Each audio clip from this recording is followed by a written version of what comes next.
The number of Americans who have mistakes on their credit reports is staggering. A 60 Minutes report exposed that most people cannot even correct the problems. CBS 2's Christine Sloan follows up.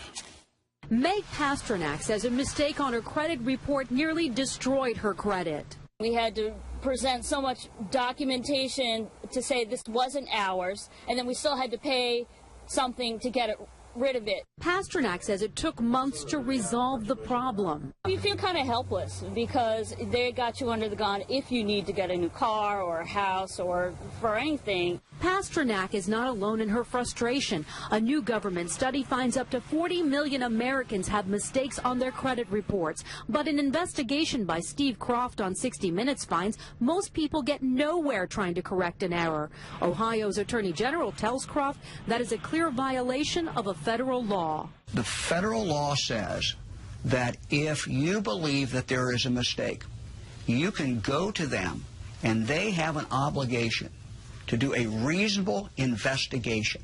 They're not doing a reasonable investigation. End result, if we're successful, is a deletion of that record from your credit report. The credit pros in Newark help people fight agencies like TransUnion and Experian. All the information they receive from a customer, they translate it into a code. They don't forward the letter and the proof of payment to the creditor. They just forward the 3-digit code. So the best way to protect yourself? Go directly to the creditor rather than going to the credit bureau themselves. Another good habit to get into, check your credit report periodically to make sure there are no changes.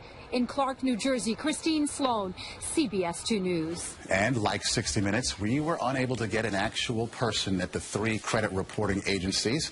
60 Minutes was referred to the spokesperson for the agencies, who provided a statement citing an industry-sponsored survey that showed 95